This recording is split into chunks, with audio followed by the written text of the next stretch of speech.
Bismillahirrohmanirrohim. Assalamualaikum warahmatullahi wabarakatuh. Sahabat beriman yang dirahmati Allah, jauh sebelum era kelahiran Rasulullah, As-Salabi pernah menceritakan sebuah pada masa Bani Israel bahwa ada seorang laki-laki bernama Isya, seorang ulama dari Bani Israel.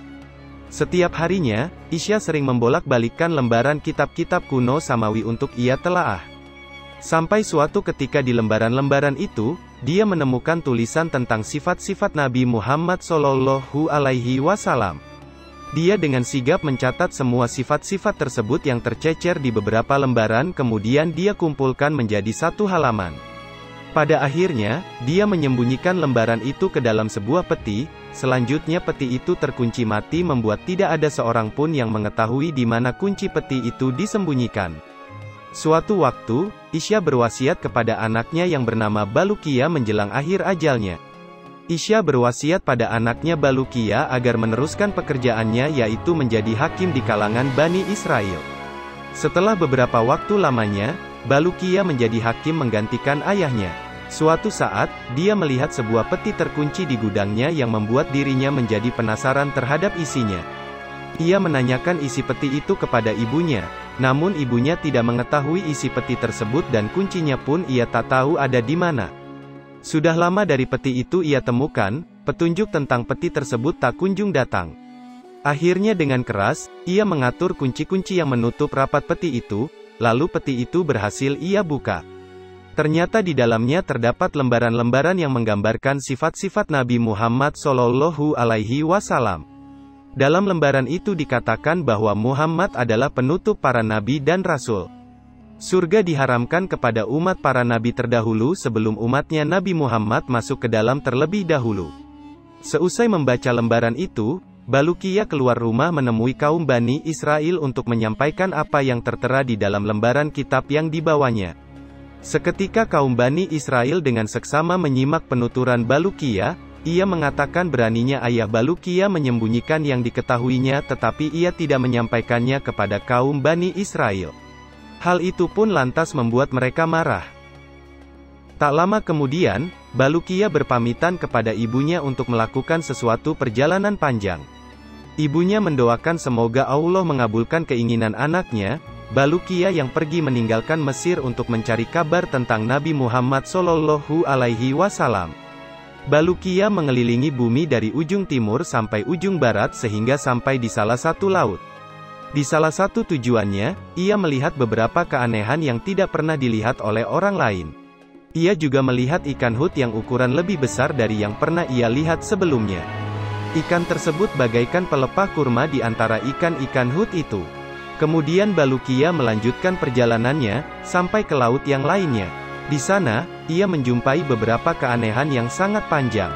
Di antara keanehan tersebut diantaranya ia melihat sebuah pulau yang di dalamnya terdapat sebuah pohon kurma dari emas.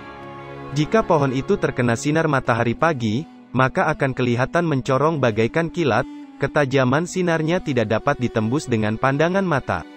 Setelah itu, saat sedang singgah dan istirahat, Balukia mendengar segerombolan orang yang turun dari langit. Masing-masing dari mereka yang turun menghunuskan sebilah pedang. Balukia pun menjelaskan maksud tujuan dirinya datang ke tempat tersebut. Hingga akhirnya, Balukia meninggalkan mereka.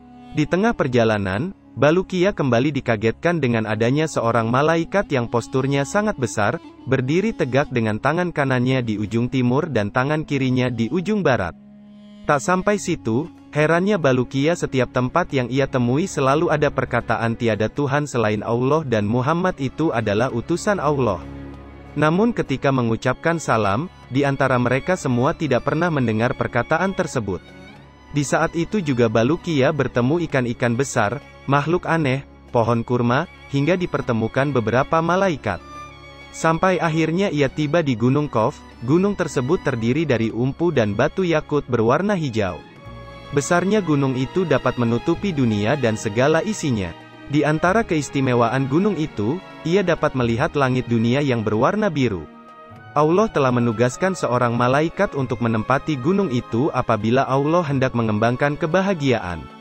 Misalnya, Allah memerintahkan malaikat di atas untuk menggerakkan akar-akar gempa yang terhubung dengan Gunung Qaf, maka terjadilah sebuah gempa. Apabila Allah ingin menghancurkan suatu kota, maka Allah menginstruksikan kepada malaikat tersebut untuk memutuskan akar-akar ataupun fondasi kota itu dari bumi dengan dicabutnya paku bumi dari salah satu kota, maka kota itu akan roboh. Selanjutnya, Baluqiyah bertanya apa saja yang ada di belakang Gunung Qaf ini. Malaikat itu menjawab ada 40.000 kota. Semuanya bukan termasuk kota-kota yang ada di dunia karena kota-kota ini terbuat dari emas dan perak, siang dan malam tidak dapat menembusnya sedangkan penduduknya terdiri dari para malaikat.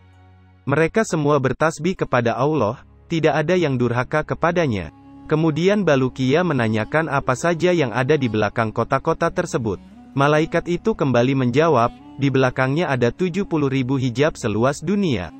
Adapun di belakang hijab-hijab itu, tidak ada yang mengetahuinya kecuali Allah Subhanahu wa Ta'ala. Baluqiyah kemudian memeluknya dan meneruskan perjalanannya dengan menelusuri Gunung Qaf.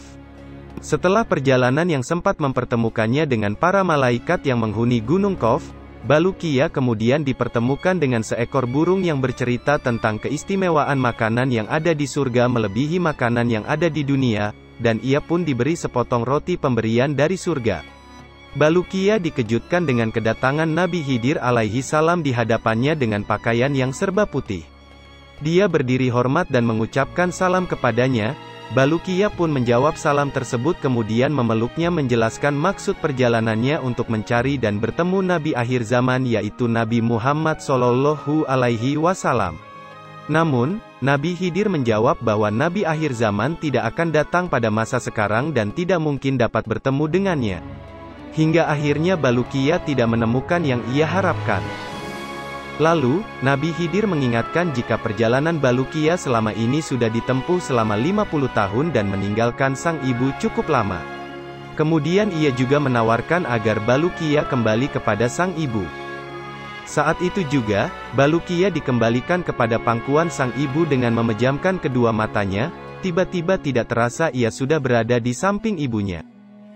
Usai meluapkan rasa rindu kepada ibunya, Baluqiyah menceritakan kisah petualangannya kepada sang ibunya.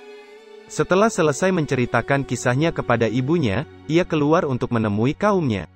Mereka pun menyambut kehadiran Baluqiyah di tengah mereka setelah pergi beberapa waktu lamanya. Akhirnya Baluqiyah menceritakan semua peristiwa-peristiwa aneh serta keajaiban yang dilihatnya selama dalam petualangan mencari Nabi akhir zaman. Mendengar isi kisah tersebut, kaum Bani Israel menulis kisah per kisah petualangan Baluqiyah hingga tidak ada yang terlewat satupun. Menurut sebuah riwayat, konon Baluqiyah dianugerahkan umur panjang untuk hidup di bumi selama ribuan tahun. Demikian kisah yang saya sampaikan, semoga bermanfaat untuk kita semua. Amin, ya Rabbal Alamin.